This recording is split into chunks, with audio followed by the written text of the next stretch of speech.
¿Qué pasaría si la ciencia pudiera confirmar que cambiar la manera en que un equipo se comunica genera exactamente el mismo retorno financiero que gastar, no sé, miles de dólares en servidores nuevos? Suena a magia, la verdad. Totalmente, pero hay que pensarlo. Siempre existe esta idea de que para lograr más resultados, una organización necesita inyectar enormes cantidades de capital o tratar a su personal como si fueran, pues, engranajes de una máquina perfectamente engrasada. O sea, la visión súper tradicional, claro. Exacto. Pero la evidencia apunta que esa visión es, en muchos sentidos, un mito. Y por eso, hola y bienvenidos a una nueva exploración a fondo. Hoy vamos a desmenuzar 14 años de datos duros que demuestran qué es lo que realmente mueve la aguja de la productividad empresarial. Así es. Y para hacer esto con el rigor necesario, vamos a basar esta exploración a fondo en una referencia bibliográfica sumamente estructurada. Nada de libros de autoayuda, ¿verdad? No, no, para nada. No hablaremos de opiniones o de, ya sabes, esos gurús corporativos. El documento central de hoy se titula Productividad, aspectos que benefician a la organización. Revisión sistemática de la producción científica. Ok, suena bastante académico. Lo es. Fue publicado en el volumen 7, número 20, que abarca el periodo de mayo a agosto de 2022. Esto en la revista Trascender, Contabilidad y Gestión, de la Universidad de Sonora aquí en México. Órale, excelente. Sí, y las autoras a cargo de este análisis son Graciela Guadalupe Ramírez Méndez, Denebelí Magaña Medina y Ruth Noemí Ojeda López. Ok, a ver, vamos a analizar esto por partes, porque mencionar que es una revisión sistemática de la literatura científica, pues suena denso.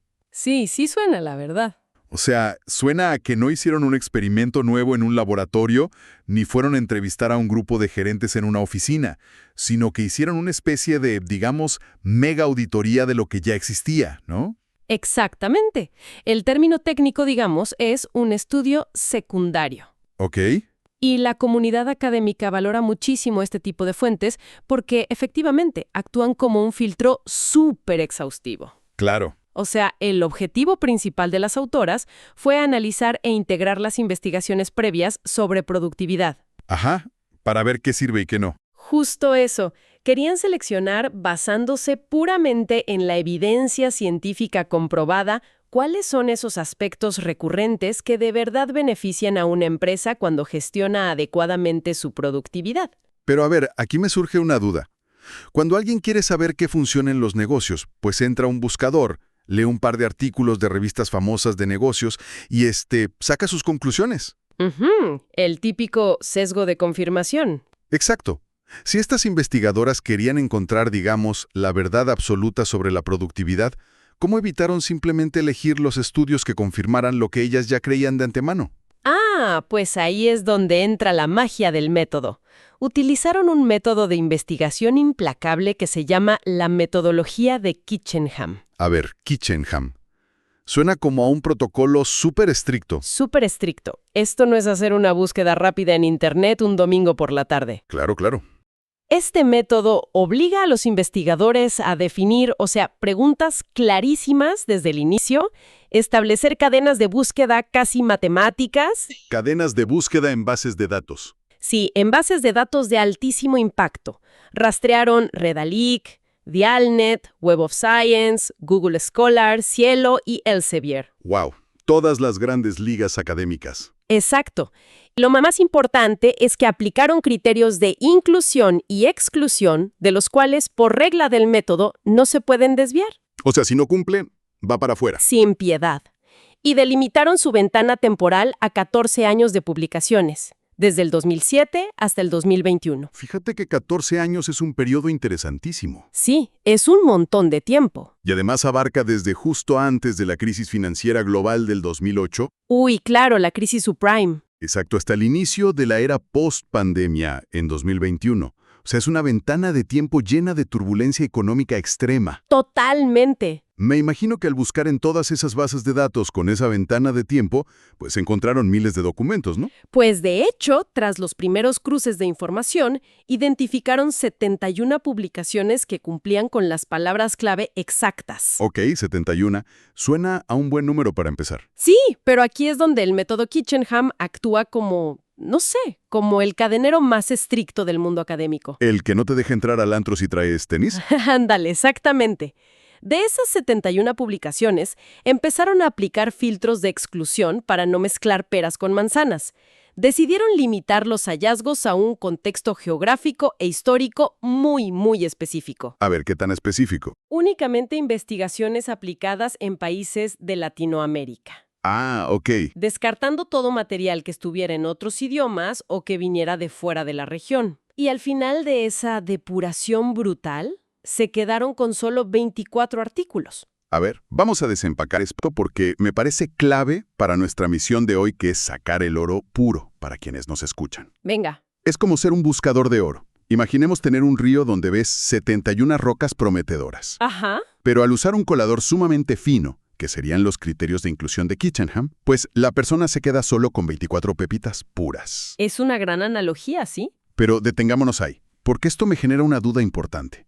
Al desechar todo lo que no sea de Latinoamérica, ¿no se corre el riesgo de crear un estudio con una visión de túnel? ¿Cómo así? O sea, si dejas fuera los datos de, no sé, Silicon Valley, de las fábricas automatizadas en Alemania o de los corporativos en Japón, ¿no se pierde una perspectiva global que podría ser súper útil? Pues mira, esa es una crítica bien común a los estudios regionales. Es súper válido pensarlo. Ujú. Pero en este caso, fíjate que la limitación es precisamente su mayor fortaleza. A ver, ¿por qué? Porque las teorías de productividad que nacen en países altamente desarrollados, pues asumen ciertas condiciones preexistentes. Claro, asumen que todo funciona bien. Exacto. Asumen una infraestructura impecable, acceso a capital de riesgo facilísimo, una estabilidad regulatoria donde las leyes no cambian cada 6 meses. Y pues, seamos sinceros, en Latinoamérica el panorama es radicalmente distinto. Completamente. Al enfocar la investigación solo en esta región, las autoras básicamente aislaron el ruido. ¿Ok? Los 24 artículos que sobrevivieron al filtro miden la productividad en condiciones reales de volatilidad. En el mundo real de nuestra región. Sí, con presupuestos limitados, con inflación y en entornos donde la infraestructura social a veces falla. Por lo tanto, las conclusiones de este documento no son pura teoría de libro. Ya entiendo. O sea, son como manuales de supervivencia comprobados para operar en este tipo de economías. Exactamente. Es como, si quieres saber cómo construir una casa que resista un huracán, pues no estudias 2 planos de un chalet en los Alpes suizos. No te va a servir de nada. Exacto. Estudias las casas que ya sobrevivieron 3 tormentas en el Caribe. Esa es la idea. Sí. Bien, entonces tenemos estas 24 investigaciones definitivas. Son nuestras pepitas de oro. Ajá. ¿Pero qué estaban midiendo exactamente? Porque, o sea, si uno le pregunta a 5 directivos distintos qué significa la palabra productividad, te van a dar 5 respuestas totalmente diferentes. Uy, sí, es un clásico. Para algunos, es hacer que la gente trabaje más horas. Para otros es vender el producto más caro. Para otros es recortar gastos. Y ese ha sido el gran debate histórico. De hecho, el documento traza un poco esa línea de tiempo, desde los inicios de la administración con Frederick Taylor. Ah, el de la administración científica, ¿no? Ese mero. Él veía la productividad como un cronómetro, básicamente midiendo cuántos tornillos podía apretar un obrero por minuto. Una visión súper mecánica. Sí, súper industrial. Y luego pasa a, por ejemplo, Elton Mayo, que demostró que el rendimiento de la gente cambiaba si se sentían observados y valorados. Claro, el factor psicológico. Exacto. Pero el gran consenso al que llega esta revisión sistemática, después de cruzar estos 24 artículos modernos, es que la productividad real no es una métrica plana. Ok, ¿entonces qué es? Es en realidad el equilibrio dinámico entre dos conceptos que, híjole, la cultura corporativa tiende a confundir peligrosamente: A ver, suéltalos. la eficiencia y la eficacia. Uy, eficiencia y eficacia. Son 2 palabras que se usan como sinónimos todo el tiempo en las juntas de resultados. Todo el tiempo. Y es un error gravísimo. Pero operan de formas casi opuestas, ¿no? Completamente opuestas en su enfoque. Y la evidencia desglosa esto de manera muy, muy clara. Si quieres, empezamos con la eficiencia. Va. Esto tiene que ver estrictamente con el uso interno de los recursos. O sea, es la capacidad de producir usando la menor cantidad de mano de obra, de capital, de energía o de tiempo. Reduciendo al máximo los desperdicios, digamos. Exacto. Es el enfoque totalmente en el cómo y en el con qué. Es cuidar los centavos, optimizar los procesos, apagar la luz cuando sales de la oficina para no gastar de más. Tal cual. Pero por el otro lado, los estudios definen la eficacia.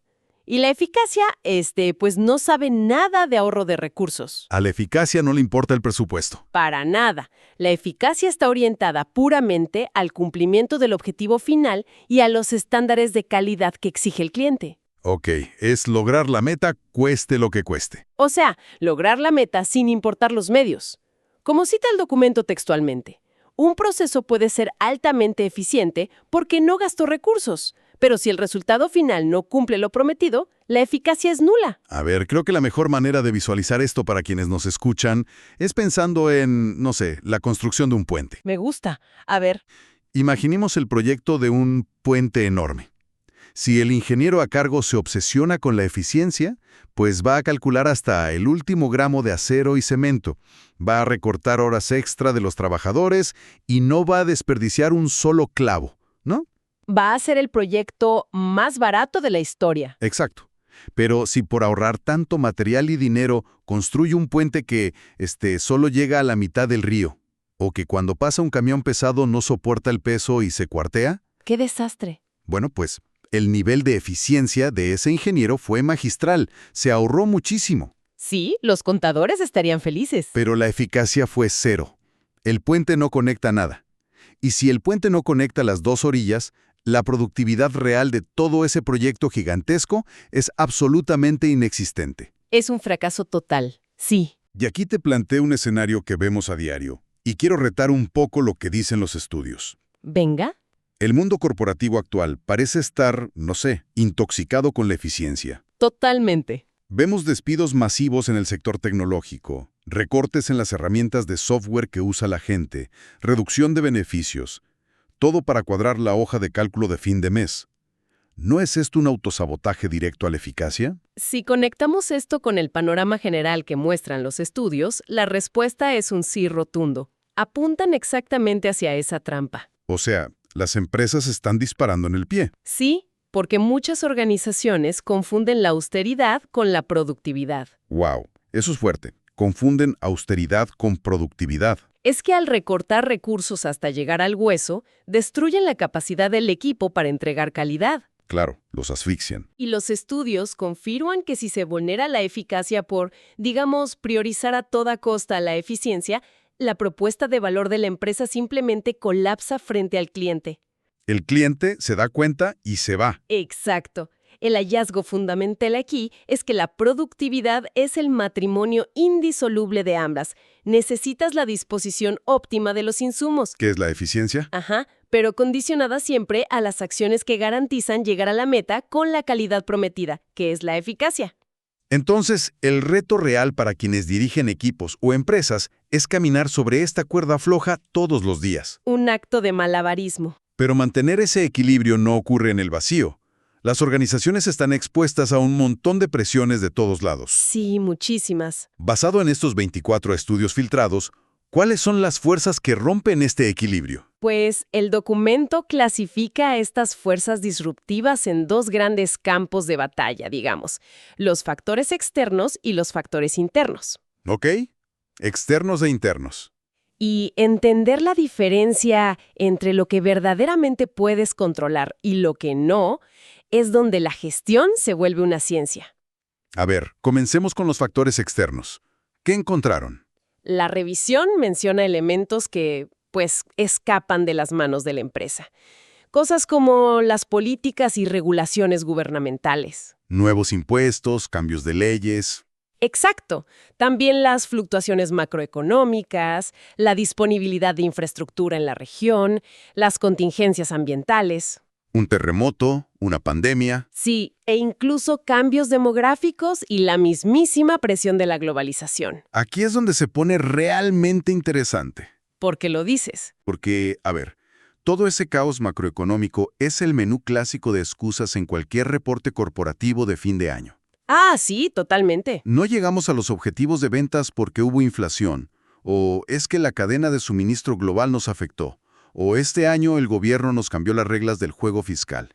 Sí, la culpa siempre es del entorno. O sea, son cosas reales sin duda, no las minimizo, pero no se pueden gestionar desde un escritorio. Nadie puede apagar la inflación con un botón. Precisamente. Son fuerzas incontrolables, pero la investigación contrasta eso fuertemente con los factores internos. Que son lo que sí controlamos. Exacto. Y es ahí donde verdaderamente reside la capacidad de supervivencia de la empresa. De hecho, aquí es donde los estudios concentran toda su atención. Ok.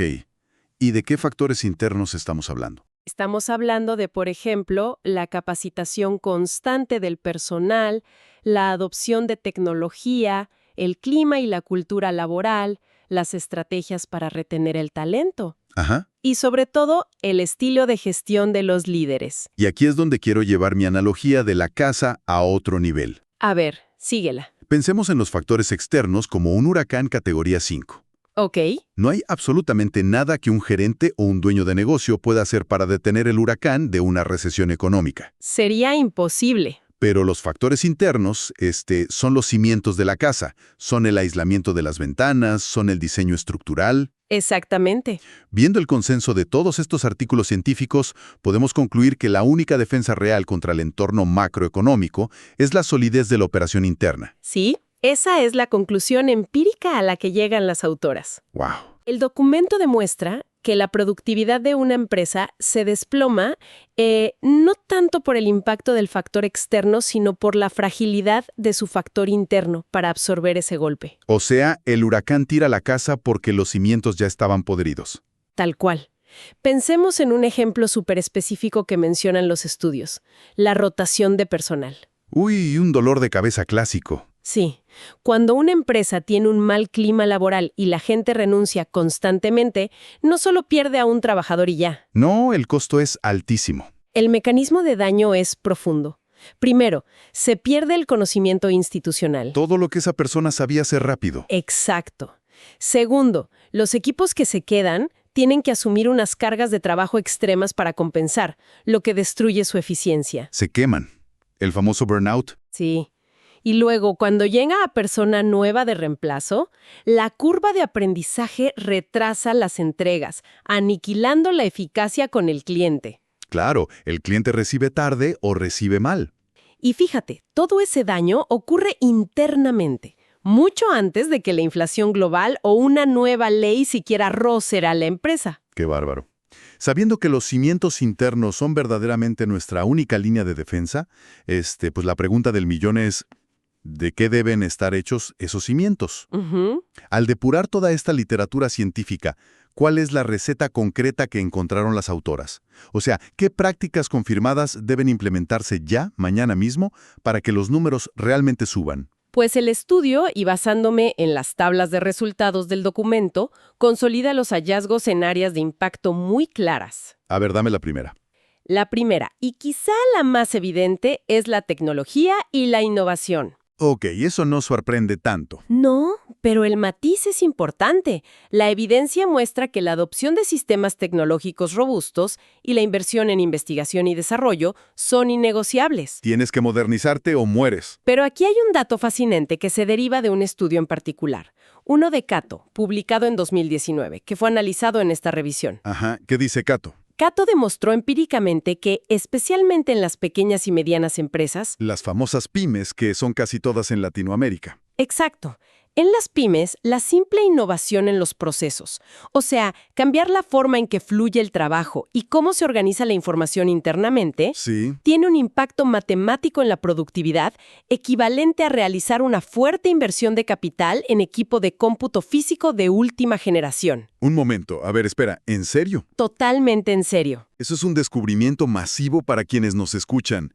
O sea, lo que Cato está probando y que esta revisión respalda al 100% es que no necesitas un presupuesto millonario para competir. Exactamente. Innovar en tus procesos, que esencialmente te cuesta, no sé, tiempo, sentarte a pensar y creatividad, pero no necesariamente dólares, te puede dar el mismo salto en eficiencia que comprar la maquinaria más cara. Es un nivelador de terreno de juego brutal para cualquier emprendedor o empresa emergente. Eso democratiza la productividad, ya no es solo para los corporativos gigantes. Así es. Pero ojo, la revisión sistemática no se queda solo en fierros, computadoras y procesos. Ok, ¿cuál es el otro lado de la moneda? Aquí entramos al segundo gran pilar de hallazgos, y esto viene aportado por investigaciones como las de Velázquez y Marvel, que desmitifican por completo esta idea de que la productividad es una fórmula fría y mecanicista. ¿Nada de la visión de fábrica de 1920? Para nada. Las autoras confirman que el elemento humano y los factores que a veces mal llamamos blandos, ¿Las soft skills? esos factores son motores durísimos de productividad.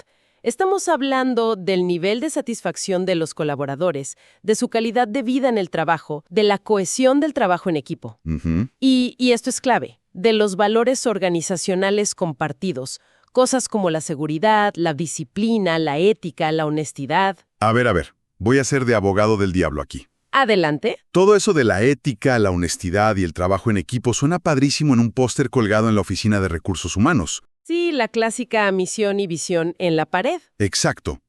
Pero siendo muy crítico, ¿cómo es que valores tan abstractos como la ética o la honestidad aumentan directamente la producción? Es una gran pregunta. O sea, yo entiendo que hagan que la oficina sea un lugar más agradable para tomar café, pero ¿cómo se traduce eso en rentabilidad o en unidades producidas, según los científicos? Pues se traduce a través de la reducción drástica de la fricción operativa. Fricción operativa. A ver, explícame eso. El mecanismo es súper lógico cuando lo analizas bajo el prisma de la eficiencia y la eficacia que platicábamos. Pensemos en la ética y la honestidad. Ok. Si un equipo opera con altos niveles de ética, la organización pues no tiene que gastar enormes cantidades de recursos financieros y de tiempo en auditorías constantes. Ah, claro. No gastan en sistemas de control de microgestión o en reparar errores que la gente oculta por miedo a que los regañen o los corran. Tiene todo el sentido. O sea, la comunicación fluye más rápido. Exacto. Los problemas se reportan en el momento y se solucionan antes de que lleguen al cliente. Antes de que explote la bomba. ¿Sí? Y lo mismo ocurre con la disciplina o con la seguridad del trabajador. Un entorno verdaderamente seguro previene accidentes y previene paros de línea. Te ahorras días enteros de producción perdida. Y el bienestar de los empleados, o sea, que estén satisfechos, reduce el ausentismo crónico, que por cierto es uno de los mayores destructores de la eficiencia en el mundo corporativo. Entonces no es un tema romántico de hay que ser buenos. Para nada. Los valores son lubricante operativo puro y duro. Es una forma radical de ver la cultura organizacional. Básicamente, si lo entiendo bien, la desconfianza, la falta de ética y el agotamiento del personal son, digamos, impuestos carísimos. Impuestos altísimos. Impuestos que las empresas pagan todos los días, pero disfrazados de costos operativos normales. Qué buena forma de ponerlo, sí. Y el documento detalla las recompensas de dejar de pagar ese impuesto. ¿Qué ganan las empresas que sí aplican esto? Pues las empresas que invierten en esta dualidad, o sea, tecnología avanzada por un lado y factores humanos sólidos por el otro, experimentan beneficios en cascada. Como un efecto dominó positivo. Exacto. Logran, por ejemplo, una mejor previsión de los cambios del mercado. ¿Por qué? Porque su personal de base, el que está en la trinchera, al sentirse valorado y seguro, alerta oportunamente a los jefes sobre las nuevas tendencias o lo que está pidiendo el cliente. Además, desarrollan una planeación estratégica muchísimo más aguda. Y finalmente, esta combinación de no desperdiciar recursos y enfocarse a la vez en la calidad genera una ventaja competitiva sostenible. Logran el famoso bueno, bonito y barato, ¿no? Sí, logran crear productos de mayor calidad a precios mucho más ajustados y competitivos que el resto. Bueno, si juntamos todas estas piezas que hemos estado platicando, el panorama completo es bastante revelador. Sí, es un cambio de paradigma total. O sea, entonces, ¿qué significa todo esto? Partimos de un análisis exhaustivo y riguroso. 14 años de estudios científicos que pasaron por el filtro súper estricto del método Kitchenham, Ajá. todos enfocados en la compleja y turbulenta realidad económica de Latinoamérica. Y lo que nos queda clarísimo es que seguir creyendo que la productividad consiste en tener a la gente ocupada 8 horas al día frente a una pantalla es un modelo completamente obsoleto y sobre todo peligroso. Sí, es confundir el movimiento con el avance. Qué buena frase. Exactamente eso. El gran aprendizaje de desmenuzar esta literatura científica es que debemos dejar de ver la eficiencia y la eficacia como si estuvieran peleadas. Como un juego de suma cero. Exacto. Para que una corporación multinacional, una pequeña empresa, o incluso si una persona lidera su propio proyecto independiente, para que realmente sobrevivan a estas tormentas macroeconómicas que no pueden controlar, deben construir sus cimientos sobre ambos pilares. Simultáneamente. Sí, se requiere auditar los procesos constantemente para no desperdiciar ni un centavo ni un minuto de tiempo. Pero, y este es el gran pero, Pero sin que esa austeridad mutile el objetivo final y la calidad de lo que se le entrega al cliente. esa es la clave. Y quizá lo más valioso de esta exploración a fondo. Entender de una vez por todas que la tecnología y los valores humanos básicos no compiten entre sí. Se retroalimentan. La honestidad, la retención de talento y el trabajo en equipo son tan críticamente financieros para el crecimiento como instalar un nuevo software de automatización. Y fíjate, esto nos lleva a una reflexión profunda que quiero dejar sobre la mesa para quienes nos escuchan, pensando hacia dónde vamos. A ver, cerremos con eso. ¿Cuál es la provocación final? Pues a lo largo de toda esta revisión que hicimos, quedó claro que la eficiencia trata sobre minimizar recursos, optimizar tiempos y reducir desperdicios al máximo, ¿verdad? Correcto. Hacer más con menos. Pues en el entorno actual estamos viendo cómo la inteligencia artificial y las tecnologías autónomas están asumiendo precisamente esa tarea. Uy, sí. Tienen una eficiencia perfecta. Exacto. Algoritmos que hacen el trabajo de semanas en apenas segundos y prácticamente a costo cero. No se cansan, no se enferman. Ujú. Esto nos deja con una pregunta importantísima. Si en un futuro muy cercano la tecnología resuelve casi en su totalidad el problema de la eficiencia operativa, Sí. ¿será posible que la eficacia, que es esta área impulsada por nuestra capacidad puramente humana para entender el contexto, aplicar un juicio ético, asegurar la calidad final y conectar empáticamente con el usuario? ¿Será posible que la eficacia se convierta en la única métrica real que separe a las organizaciones exitosas de las que se vuelvan irrelevantes? Wow. O sea, ¿llegará el día en que absolutamente todas las empresas tendrán acceso a la misma eficiencia perfecta de una máquina o una inteligencia artificial? Exacto. Por lo tanto, la única forma de destacar, la única ventaja competitiva real que va a quedar, será a través de la eficacia puramente humana. Así es. La brújula será mucho más importante que el motor. ¡Qué gran concepto! La brújula más importante que el motor. Es un escenario que, sinceramente, obliga a cualquier líder que nos esté escuchando a replantear hoy mismo en qué está invirtiendo su tiempo, su presupuesto y la cultura de su equipo. Tienen que invertir en la eficacia humana. Definitivamente, pues hay muchísimo material para analizar y aplicar en nuestras propias trincheras laborales a partir de estos datos. Ha sido un recorrido fascinante por la evidencia empírica. Un placer desmenuzar esto contigo. Igualmente, gracias por acompañarnos en este viaje y hasta la próxima exploración a fondo.